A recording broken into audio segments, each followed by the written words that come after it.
Welcome.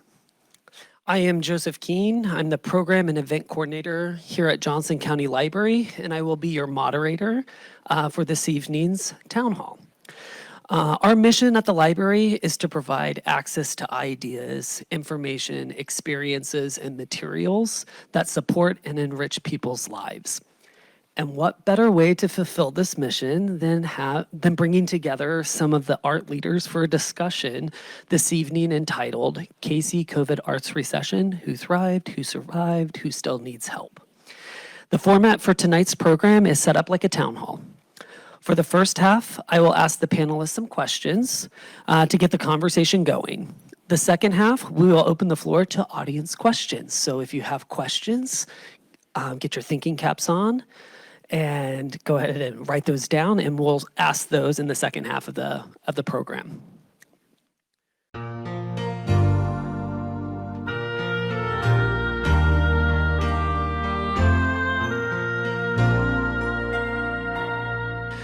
Lydia works at Kansas State School for the Blind as Makerspace and Mobile STEM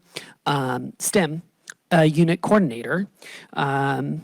So tell us a little bit about what you do. And thank you.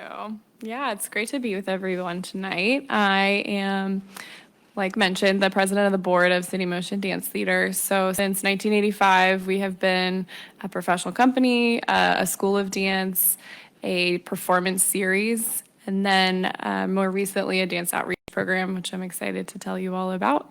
Modern dance wasn't really around in Kansas City in the 80s, and so a passionate bunch of dancers created the organization, and now 35 plus years later, we're still living our mission of Dance for Everybody. So we're a non-competitive home for dance in Kansas City. And I'm excited to share kind of the last couple years with you all. Thank you, Lydia. And to the right of Lydia is Sarah. And Sarah is the Executive Director of the Arts Council in Johnson County. She has been there for 15 years, as well as served on local nonprofit boards and state and national advisory committees. Most recently, she has been appointed as a commissioner of the Kansas Creative Arts Industry, KCAIC, commissioner. Sarah has served as program manager for organizational supports at the Kansas Arts Commission. While at KAC, Sarah coordinated professional development workshops for arts and cultural organizations and managed 2 community-based arts grant programs. Tell us a little bit more, Sarah. Well, sure, happy to. And thank you for having me this afternoon or evening, I guess it is. Technically, I'm on vacation, so I don't know what time it is right now or what day it is. The Arts Council is a nonprofit arts organization. We serve the community of Johnson County.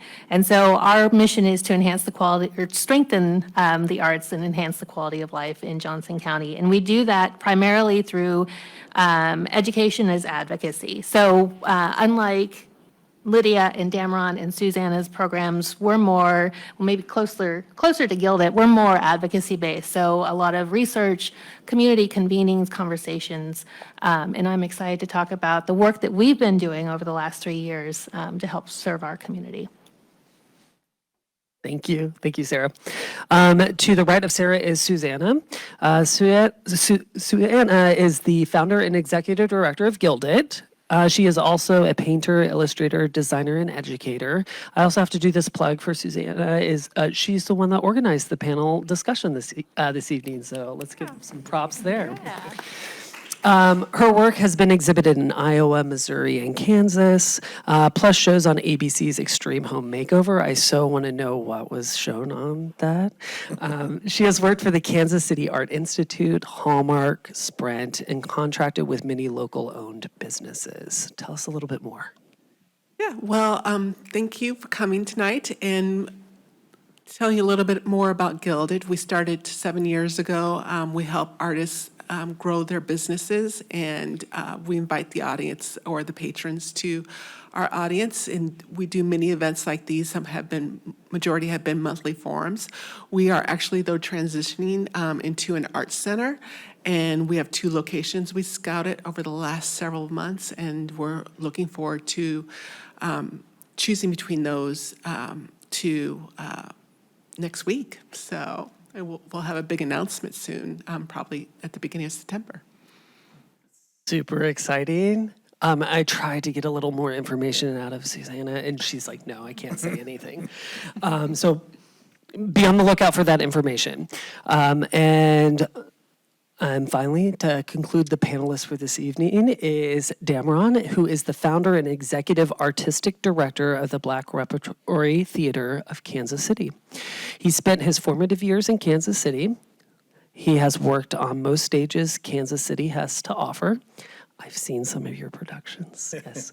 Working nationally, he's performed Raisin in the Sun, The Full Monty, and Children of Eden at places such as the Paper Mill Playhouse in New Jersey, and the Guthrie Theater in Minneapolis, and the Palace in New Hampshire.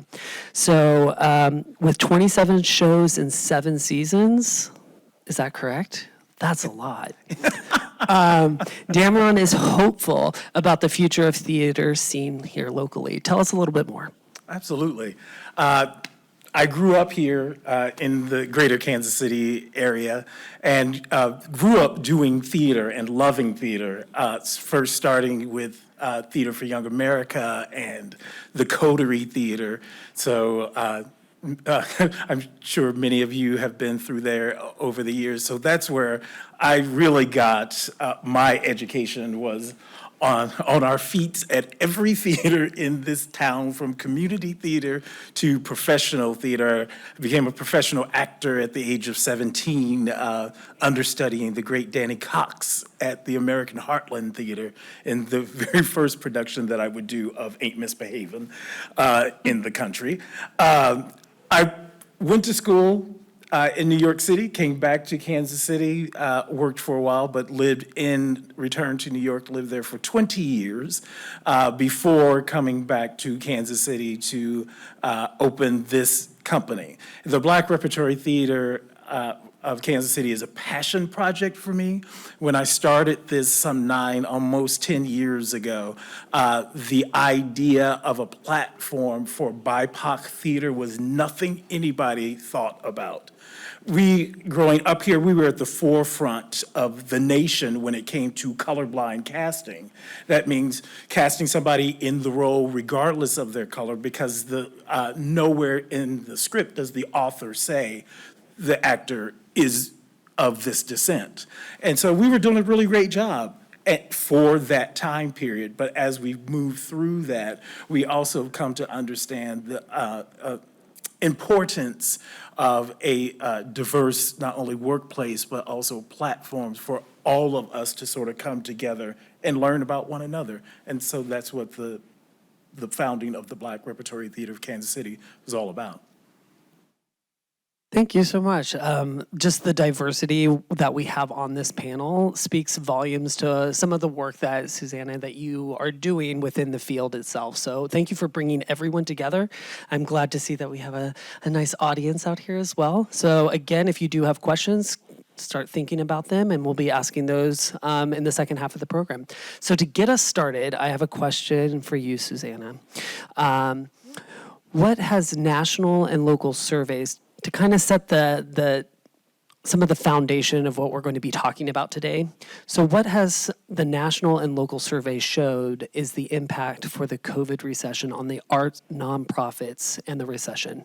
I think one of the most telling surveys was done here by Casey Rise, which is a organization that was founded by the Casey Chamber.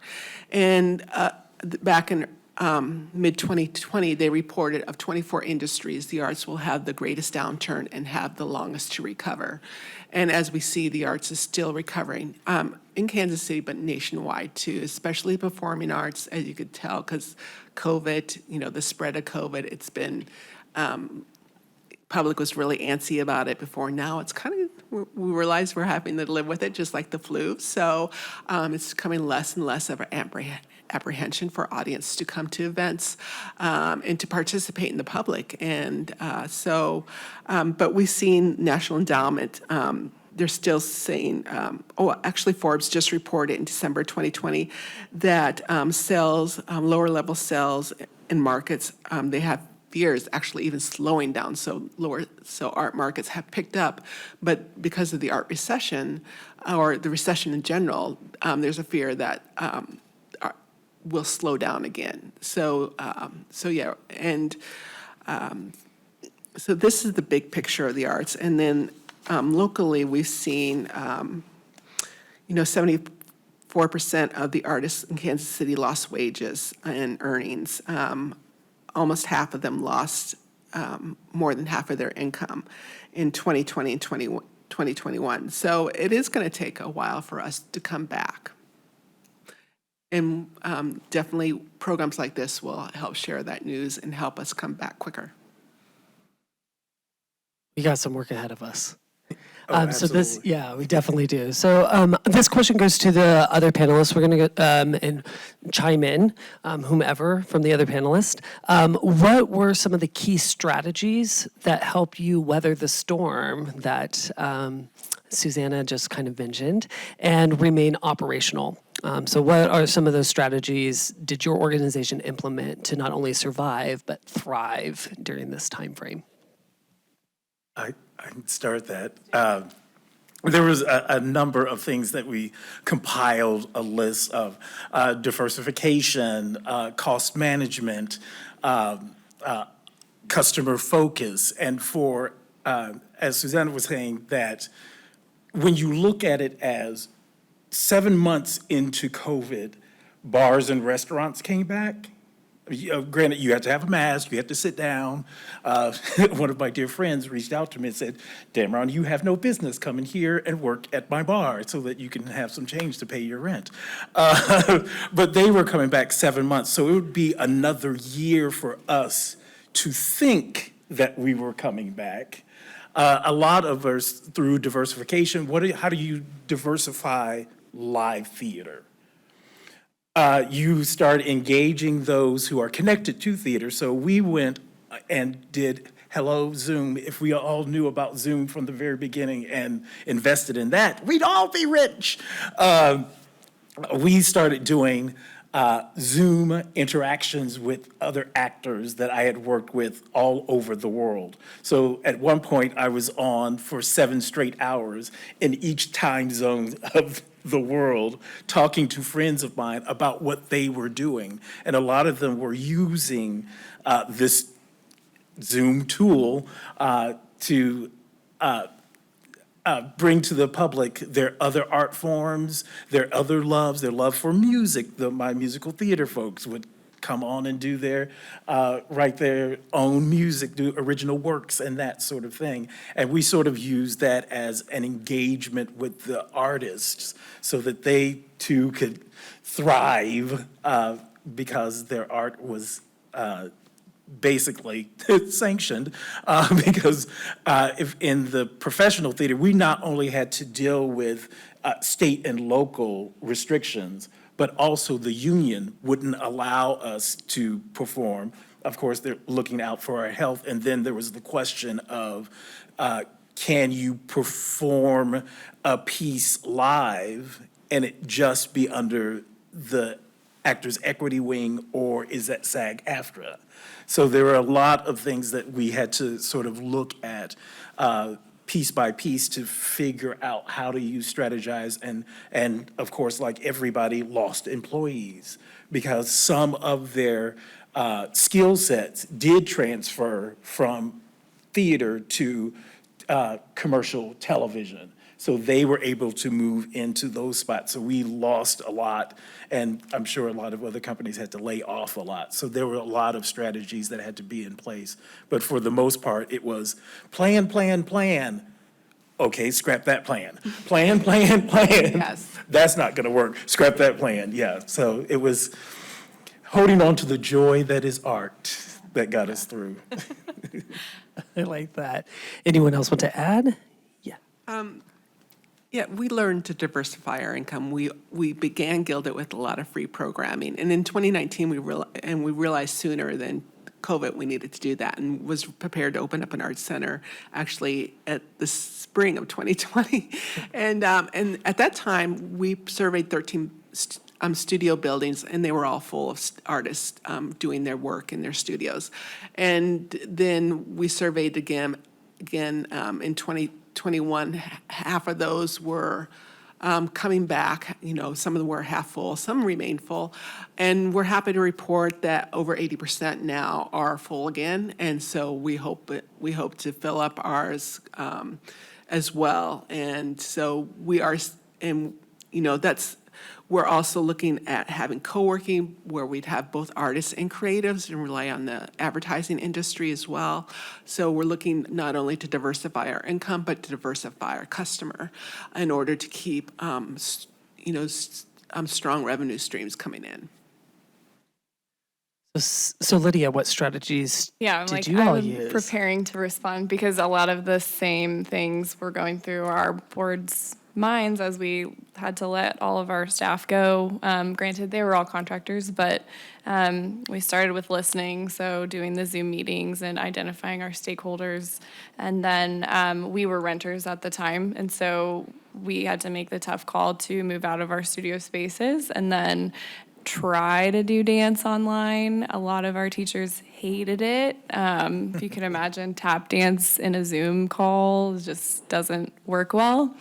And so, again, pivoting to find really where the passion was. And so we found people that were willing to provide free classes and just stay connected to constituents since there was that isolation, and really heighten our partnerships, because that's one of our core values. But it wasn't until we were all at home Zoom calling each other that it really became clear that we couldn't do what we did and reach the same amount of people that we did pre-COVID without identifying those big partners. And that could be a place where people would be coming, or a place, or really a business or an organization that still wanted to see us thrive, right? So there was a lot of not thriving during that time, but at the same time, when we started to get like virtual classes for the classes that did work in that format, and then identified, I think a lot of what we learned in the thriving part was that we didn't have to do dance in a studio. We could be outside. We hosted unique, different events that we would never have done if we were in our regular rotation of concerts and school and things like that. And so doing things differently is what I wrote, because obviously we all did, but diversifying and really loving on our partners and finding kindred spirits that were probably experiencing the same thing was a huge impact for us, and has led us to where we are today in the situations we are in, because we did move out of our space and then we moved back in after that 7-month period of time where we thought it was over, and then ultimately we had to move out permanently from our studio location. And so it was a little bittersweet to think it was over and then not seeing the return of students for a variety of reasons. But when we were relying on that income, it became really clear we had to do things differently. You mentioned a buzzword that I don't think that we really heard a lot of prior to COVID, which was pivot. Like, organizations did a lot of pivoting during that time. So Sarah, what strategies did the council use? And so I'll full transparency, there were a lot of things that worked to our favor in a very scary time. We're a small organization. We have 2 staff members. Our office is located at the Johnson County Arts and Heritage Center, which is a county building. So we have very little overhead. And so when everything happened, I think internally, and I'm going to call out Allison Bowman because she is here. She's a former staff member for the Arts Council and really did a lot of the heavy lifting with our pivoting. The word that we hope will die. But we thought, okay, so we're the Arts Council of Johnson County. Half of our budget comes from county government. We have very little earned income, like next to nothing. It's all contributed. So what do? First of all, let's keep our staff whole. And then second, let's figure out how we serve our community in this time. Specifically looking at arts organizations and artists. And so it was a lot of reading and just absorbing all the data and information that we could at a national and local level, surveying the arts community that we serve to find out what their needs were, connecting them with resources, moving our programming online, Allison had the brilliant idea to showcase local artists because art fairs weren't happening anymore. So how do you get people to buy local art? How do you let them know that's important? So we connected them through our JoCo, #JoCo Local Arts campaign, and showcased local artists on social media, and then launched a new weekly Facebook Live series where we highlighted and interviewed local artists, creatives, and change makers in the community. And all of that was just to draw attention to the arts sector and what they were going through, because we all know we were the first to close, the last to open. And then kind of the other part of that was communicating all of this information to Johnson County government so that our stakeholder, our policymakers, understood what was happening in their community, and so that we could be a partner with them and begin offering solutions about how we might address these problems. That is a kind of a nice segue into some of the lessons that we're going to kind of transition a little bit from the recession, but what were the lessons that you did learn from the recession that prompted your organization to focus on some of these long-term sustainability and resilient things that you're talking about? So Sarah, if you'll continue, and then it'll be open up to the other panelists. I think one of the key lessons that we learned, or maybe relearned, was listen. So listen to your community, ask them what they're going through, ask them what they're experiencing, and give them an opportunity to share. Just, kind of shut up and put your hands down and just listen, because they will tell you. And that information is gold, and it's necessary, and that helped us build some really big and impactful things that we've been able to do rather recently. The other part was relationships move at the speed of trust. And a lot of this was building trust, or a lot of the work that we wanted to do or that we knew we needed to do will continue to be relationship based. So we needed to make sure that we weren't jumping ahead of our constituents, jumping ahead of our partners, but understanding, again, what their needs are, asking how we can work together, putting artists at the table to direct how we develop these things, and do that in a way where we build trust and they know that we're going to do what we say and say what we do. I will just add to the trust is transparency level. We did a GUILDit virtual panel where we shared some drastic numbers of how we lost we had to let go of our staff, and our numbers of income was about 70% of a loss. And it didn't feel great to share that failure, but I think it was life-giving for an organization, especially ours that's all volunteer run, to be okay with not being okay in many ways, but it did lead to people reaching out and these doors opening that I don't know if they would have if we would have kind of closed our numbers and our position, because it was a pretty drastic time and decisions that were made were a little sticky, but trust and transparency, I think. You're also speaking to vulnerability of like the humility that the arts do allow us to provide sometimes, that humility and being vulnerable to show that humility as well. Yeah. So I see you're itching to answer this as well.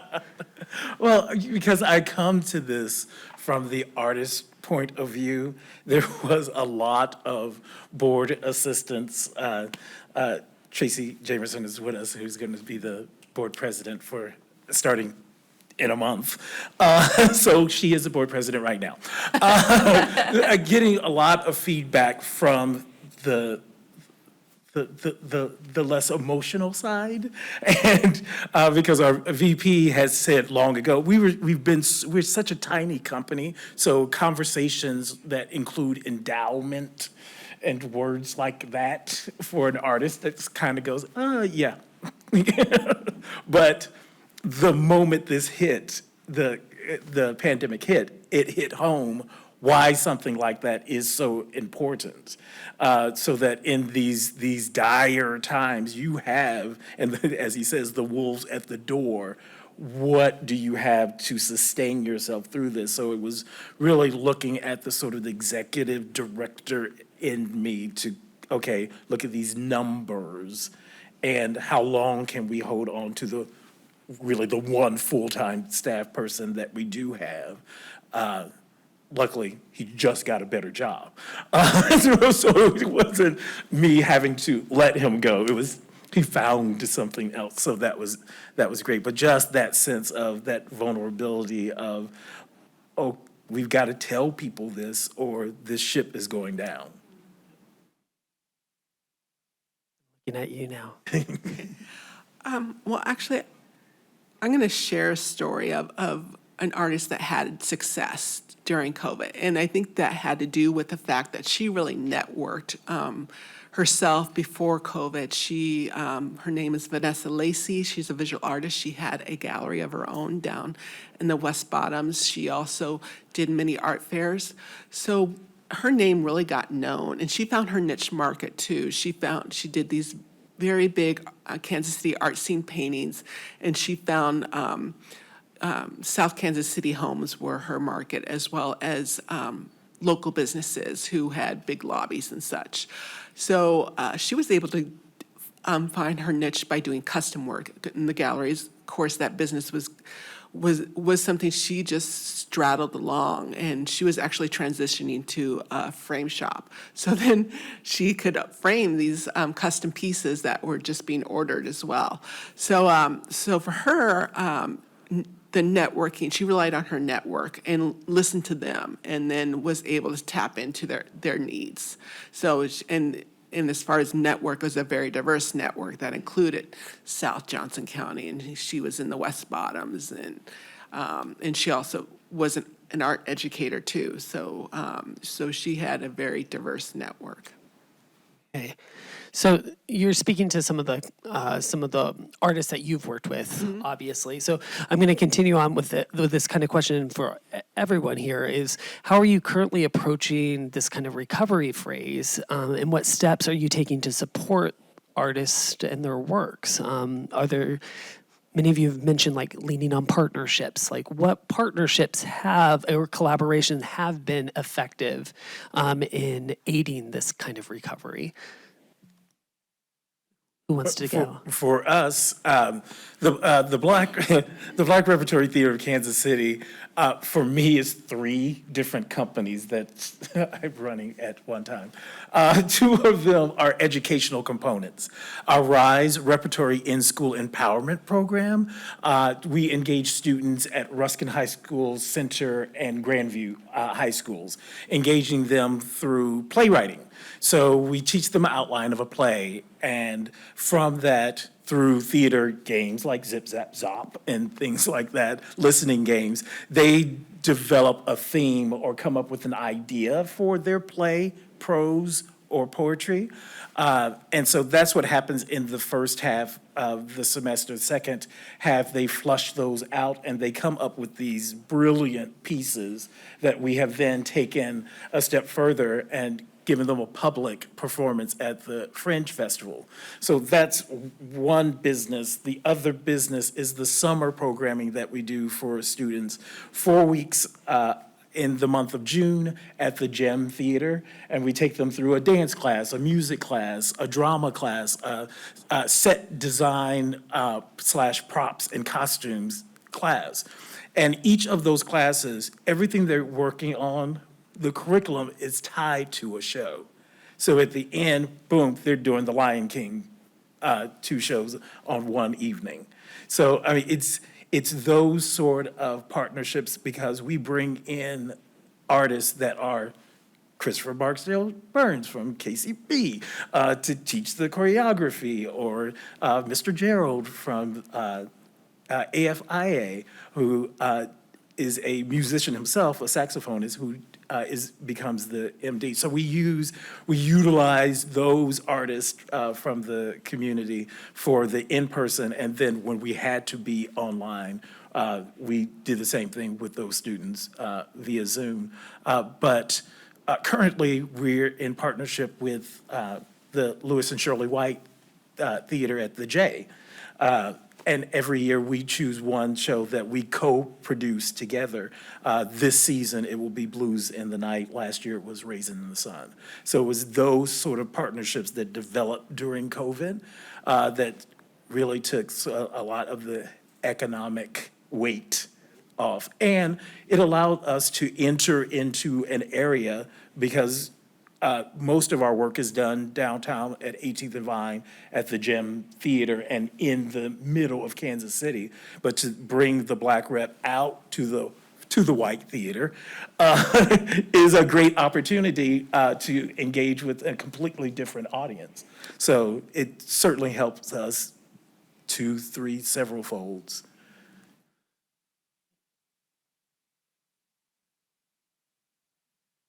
Should I go?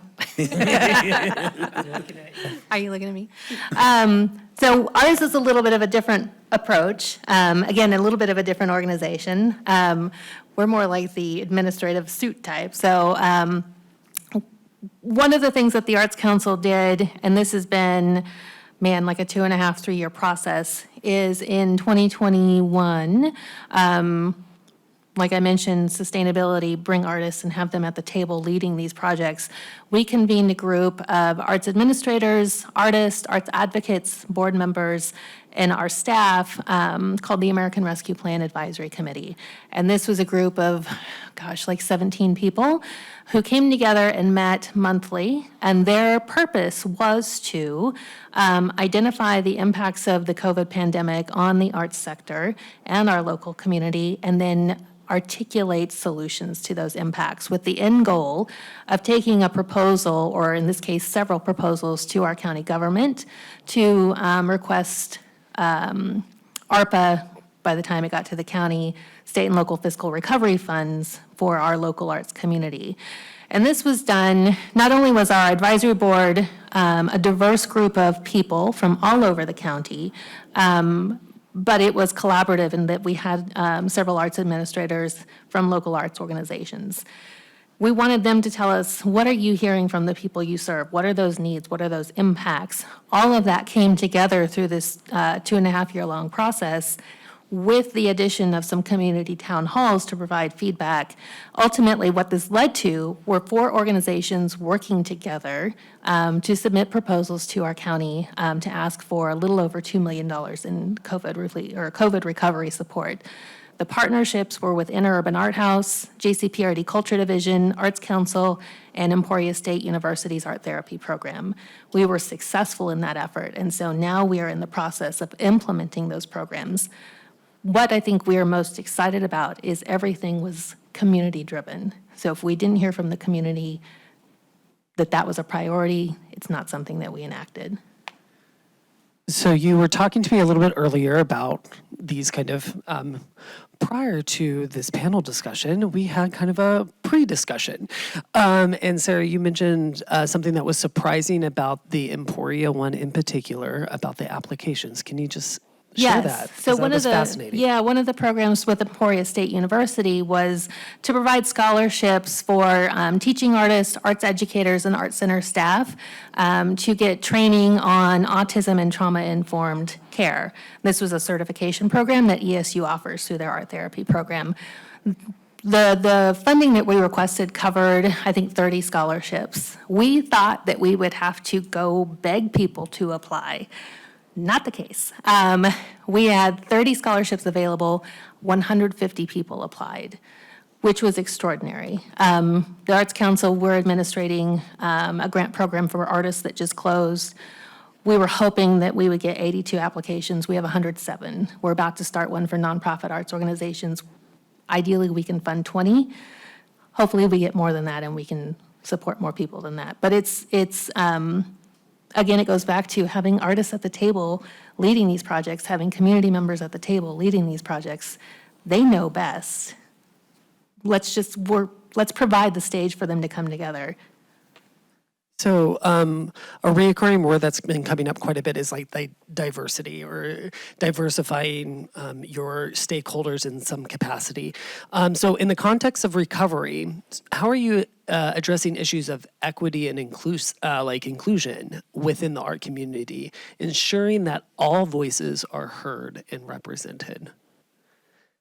I can start on this one. So this is partly in response to that earlier question too, but we we're primarily an organization sustained by enrollments of students for our school. And when our school moved out, we no longer had that source of income. And so we relied heavily on grants. And Kansas City is a very philanthropic city, as we know. And so we were looking for not just the same old grants that we've always applied for, but the COVID money grants, but also a way to really impact a bigger audience, since doing things differently was a big part of our learning experience with the pandemic. And so we identified a Health Forward Foundation grant that was a applicant defined, but it was really in line with equity and looking at the city through a lens of, for us, where is dance not available and what communities would benefit from the mental and physical health benefits of dance that we know and love, but isn't always accessible due to a lot of different barriers. And so we kind of heightened our partnership. So the Linwood YMCA was a great partner for us through a lot of different relationships, but also just learning the communities that they serve, which is 97% students are on free and reduced lunch. A lot of the participants there would not be able to take a class or attend a performance or just have access. And so we partnered with them to increase that impact. We always, in our dance outreach program, would say we'd like to go east of Troost, but that's a wide, Kansas City is a huge city, and so there's a lot of different ways to define that. And so we really wanted to impact students that have never taken a dance class, that had low socioeconomic opportunities just due to the location, and we're in an area that didn't already have organizations or studios. And so this was a long shot for us because we've never done anything like this. We've run a school for 30 years, but never in a way that was free. And so the idea was getting this funding would allow us to be in Linwood YMCA and also be in a community where students and youth are already coming, so that we eliminated the barrier of transportation. And so also having clear access to teachers that looked like them and that were representing different groups, because dance inherently has different ethnic backgrounds and ties, so that's always been a part. Our ethnic dance program kind of died during COVID, and so we were trying to rebuild our West African dance or Bollywood or ways for people to access culture with their bodies. And so long story short, we got a grant. It's the biggest grant we've ever received, and we're still able to provide free classes at the Linwood YMCA for anyone, 0 to 100, and anybody. And that also includes ability level. I also work at the School for the Blind, so just increasing our outreach. I think I was crunching the numbers, and in 2020, we did 3 outreach events, and then in 2019, pre-COVID, we did 3 outreach events. 2020 and beyond, we've averaged about 10 where we take dance out instead of requiring this physical location. So long-winded answer to going where the need is and being available and accessible beyond race, income, ability. So that's a little part of our story. Thank you. I have some follow-ups. The big kind of follow-up question that I do have, though, is because you're talking about re-engaging audience-wise. And so, Susana, you could probably answer some of this, is how have you re-engaged audiences and encouraged their participation? Lydia spoke to how they're doing that after the arts in this recession. So, again, how have you re-engaged audiences and encouraged their participation?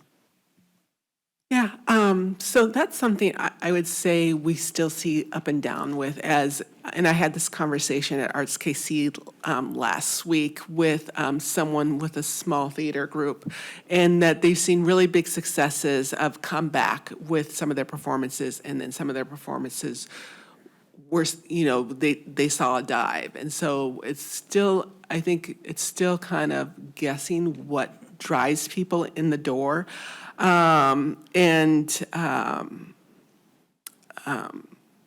Yeah, and definitely though our online audience has been there, we've seen it tripled. We were doing filming before COVID, and now on Facebook Live, and we've seen those numbers tripled. We've seen them even, in some cases, tenfolds.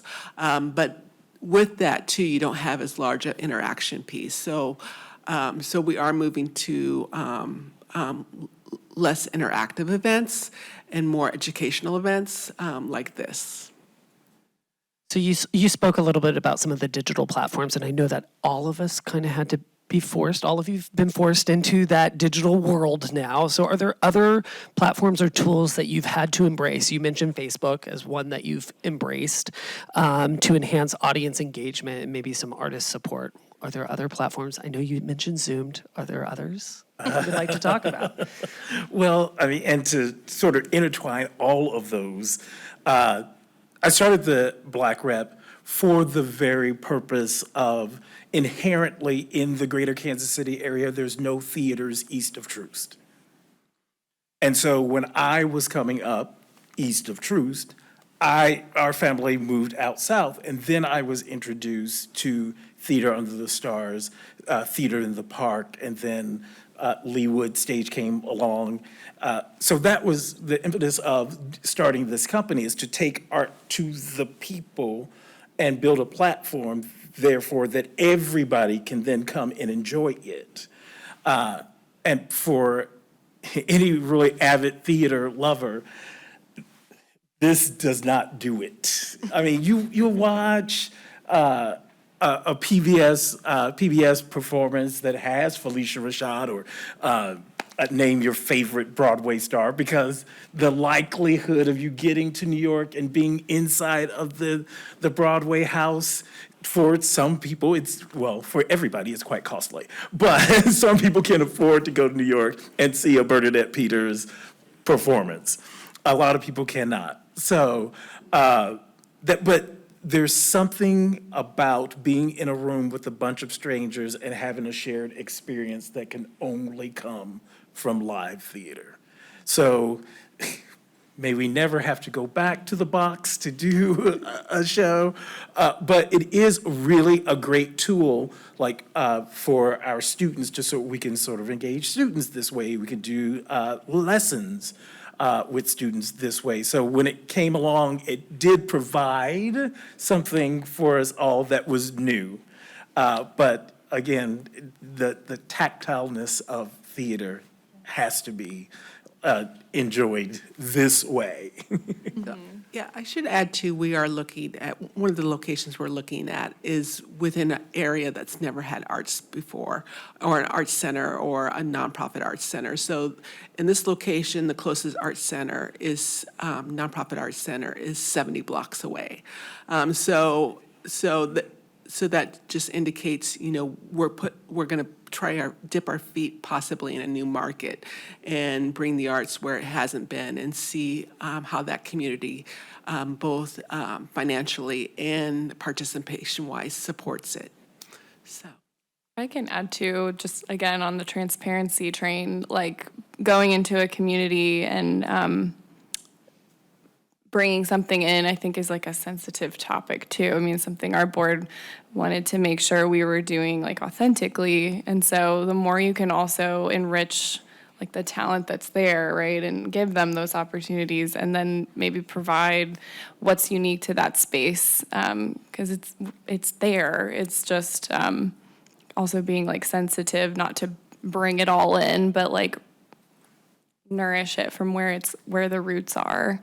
And I will say our board mostly prefers online board meetings now, so Zoom did that for us. But we do offer now like one virtual stretch class, right, is like a program that works online. Every other technical thing, I guess, social media, I mean, it's just a huge way to talk to people, but also realizing like certain people don't get their information that way. So also making sure you're going to community events, showing up at neighborhood associations. Now that we can do that again, it's really rekindled like a lot for us. So that's super old school, but I still see the value of that stuff too. I don't know if you guys have found that.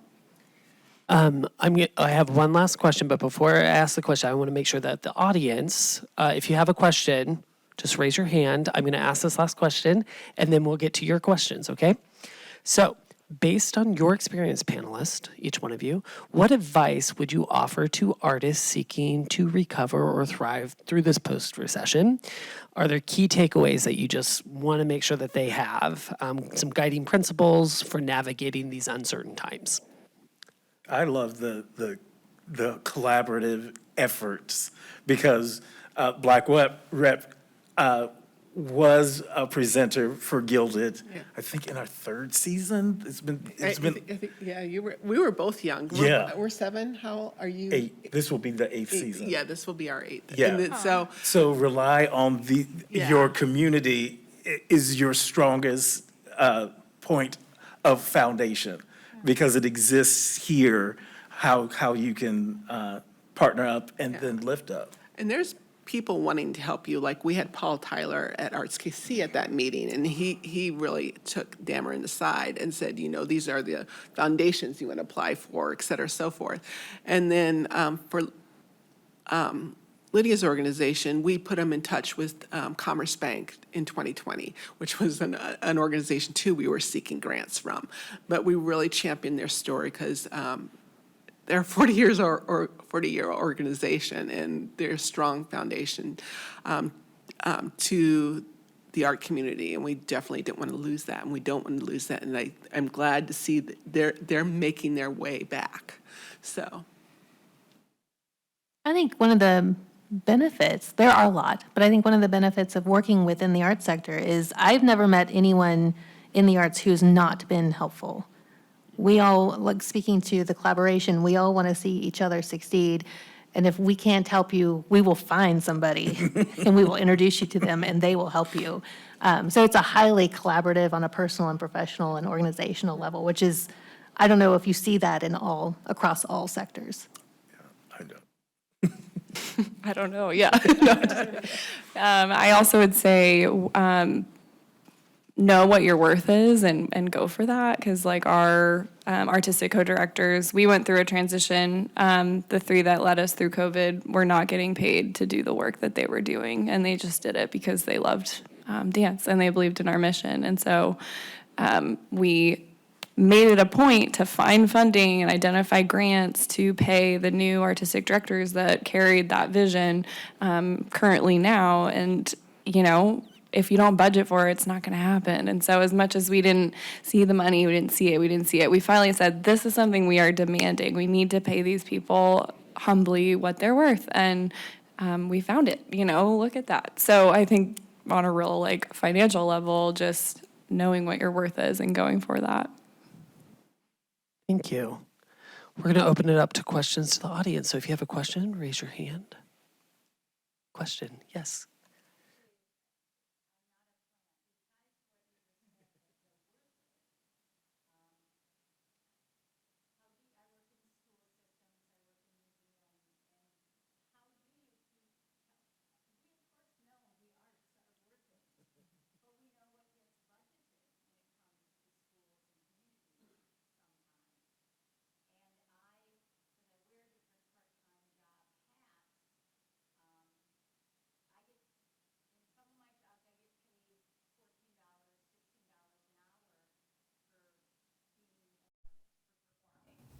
Where someplace else I can, hopefully try to get the worth it. But how do you continue to keep telling people the arts are worth it? It's not a competition between science and technology and sports. We're right in there.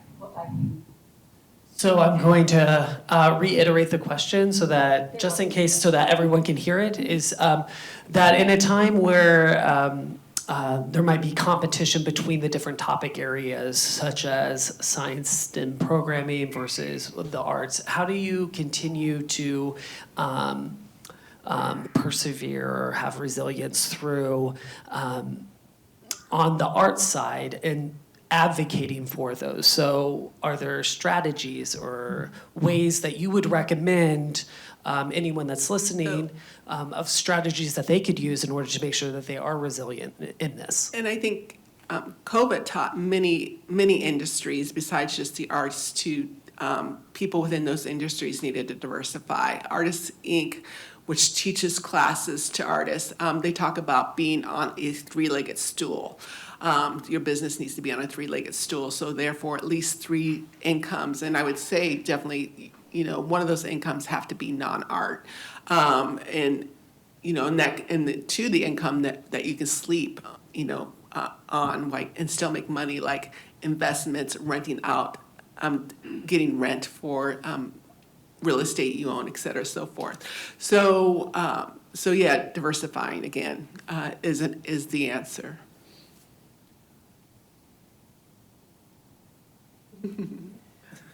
I'm going to try to flesh it out in my head because this is a really good question. And actually, when we talk about and what's sustainable for us. So we have grants, we had student enrollment. We really didn't ask that corporate world for donations and money and sponsorships, which I know exists because they lift up so many cool organizations and initiatives. And so I, go to those Arts KC things and those Nonprofit Connect things, and everyone understands the struggle and the joy of it all.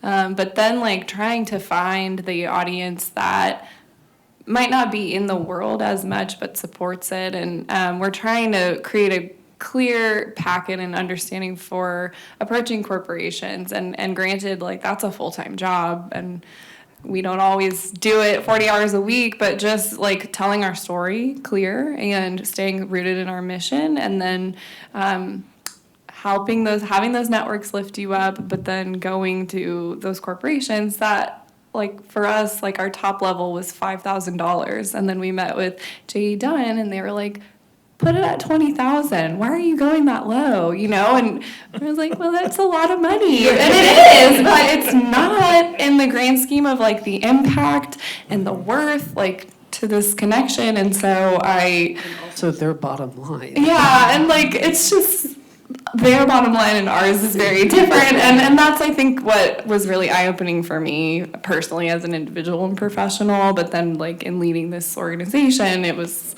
very clear that we need to be asking for more. And worse they can say is no, as you've heard before. But, just knowing that that's a whole sector I think you could tap, or you could tap as part of a network like an Arts KC, or, because we're all kind of going to the same fountains, sort of, if you will.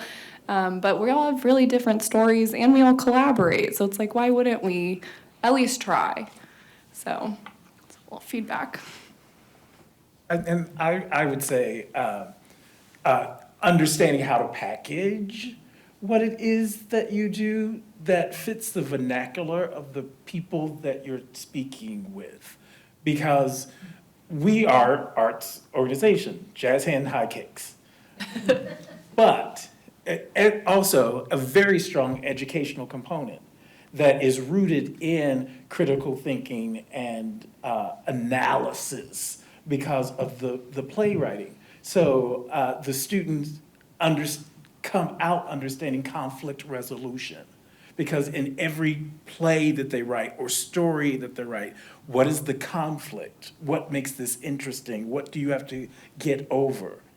Helps them in their everyday sort of school life. Let me put myself in a real-time conflict in school, and how do I get out of that? With my fists, or do I understand that the other person is hurting? And so when I go to different entities, I did my research on them to understand what they like to give to. Some people don't like to give to children, but they do like art. True.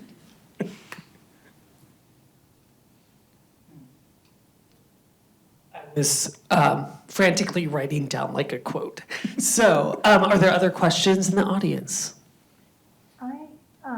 I don't know if this is the right place. I came here, I volunteer for an arts program in a school district, and I am trying to, I don't know how long it's 8 years maybe more. And I have one portion of the program through an artist that came in and volunteered their time and brought one portion of it all up automated, and so we could reach people and beautiful awards. Then we have another creative writing, they're contests, and they're for a school district. And I'm at the district volunteer level. And so it doesn't cost that much for us to, for our awards or in the scheme of things. For us it is, because this particular group, we don't go out and make money. We don't go out and do things. If we get money for our group, it would be Culver's night, and then we get a portion of that, which can be done. But then I pay for some of this stuff myself, which I'm not saying this all for any other thing, because I don't have a kid in school anymore that I'm going to the carnivals, I'm buying the tickets, so I look at all of that stuff that you used to pay. I'm paying a whole lot less to do one little portion of it. But I'm not going to be doing this forever, and I would like to pass the baton. And so I want to set something up where we do have an endowment, where we have money where we can count on that comes to us. And ironically, we give like $1,000 to a nonprofit, this group does, that I could use that $1,000 to do a lot of this. When I I've approached a few artists in the community to bring this up, and the two times it comes back to, my position needs to be paid for. I need to find the money to pay me. No one's going to come in and do what you do. And the two positions that run the two, there's the writing and then the arts, the 6 categories.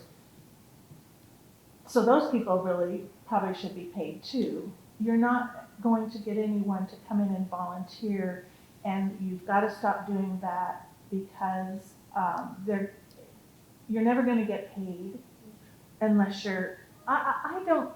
So I'm gonna kind of summarize up a little bit of what I think that you're. That you're gonna help me think. I'm gonna jump in and try to do some of my moderation skills. What I'm hearing is that that there is a volunteer artist type of program that's happening, and that there is not a future sustainability in place for it when if you were to leave, there's not some kind of change management within that, and there's no funding potentially for that position, and you're questioning whether or not it is something that you should be advocating for this as paid positions. You're doing great work, by the way. So continue volunteering in the capacity as much as you can. See, I look at this as I don't belong to a church where we go out and do good work in the community. I look at this as good work. I look at this as, digging the well and this is my thing. But I get the pushback from the art community. I don't want to. Yeah, so I think Susana, you could probably step in here, because it seems like there's like a business aspect to this that could probably be addressed. It's for children. Yeah. It's for every single school in our district. Yeah, so- It's for every kid. It reaches it. So this is an outlet for them to shine. But I don't know how to go about this. I'm not a grant writer, and I would like to get this all set up. So I would say 2 things. Children are, I think, an important ingredient for the arts. It gives what many call the heartstrings of nonprofits. And so I think that's an important component to have. It's easier to ask money for in general. I think what we've been saying here, and I've been listening to, was how much partnership is going on. And I would say you may want to look at partnering with a nonprofit. we are a nonprofit. I know, but with an arts nonprofit. Okay. And, like for instance, one that already has full-time, that's supporting full-time staff. And I would start asking, if you have an art program like this, who doesn't, a good place to start is like Arts KC, or what county are you based in now? Johnson. Yeah, there you go. Or Johnson County Arts Council, and ask them what nonprofits are needing this component, and you could partner with them in delivering it. I'm not understanding what, So, after this conversation that we're gonna have, I am going to grab you and Sarah, just to make sure that you know each other, and so that you can continue this conversation. That is part of the whole point of what we're here for, is that these panelists are here as the potential network. well, see, and I actually Yeah. feel guilty for being here because I think Don't feel the, guilty. well, no, the money should be going to the artists. It's recovery for the artists. I so believe in that.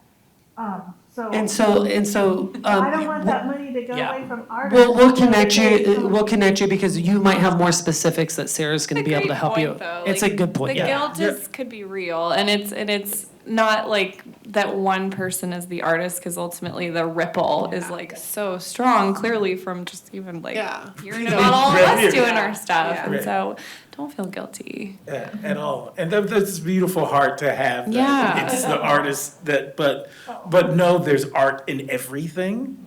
I think I see art in everything, ones and zeros. When people understand that, when you have a magnificent executive director, Joette Pelster, I always said, if I ever had an executive director, it would be her, because she had as much passion for ones and zeros than anybody had for high kicks and jazz hands. And that's how the plays went on, because without her, there wouldn't be a legacy at the Coterie. It wouldn't be. So don't discount your work, but I think there is, that this is correct, that you can pass this on to someone through an arts organization that is already equipped to set them up so that they do get paid. Yeah. Yes. I mean, Inner Urban Art House is a great example, as well as, you employ many art actors, you employ many dancers and instructors. Inner Urban Art Houses employ many artists to go into the schools, and young audiences does too. So And we have partnerships here at the library with many of those organizations, so yay. So we have time for another question. If you have another question, you have a question right here. I just wanted to say, if there's other people here in schools, I once saw a model in a school that I hadn't seen before. A friend of mine, costumes, like the high school productions. And I was looking at all these people she had helping her, and she said, oh, I've got a booster club. The arts in their school has a booster club. I mean, I was used to that with my nieces and nephews that are in sports or dance. Or like the PTO, it's like, oh no, I have family, alumni, students come back. I have a booster club that covers all these expenses. And I'm like, I sometimes think we associate that with sports. So there's another connection that you can make. Well, that's just a But like right here, there's another connection. Any other questions? Okay, we're gonna stick around for additional for a little bit, but to wrap this up, I wanna thank the panelists. Thank you so much. I'm gonna walk away with these, yes, give them a round of applause. So some quotes that I wrote down that I think that all of us can leave with was our relationships move at the speed of trust. Keep that one. Go where the need is. And package yourself in the vernacular. I think that's a really good one, especially for this last conversation that we just had. Package yourself in the vernacular. That'll help you out. So again, thank you. This is Johnson County Library signing off of Facebook Live, I guess. Everyone, we'll stick around for a little bit. Have a good evening.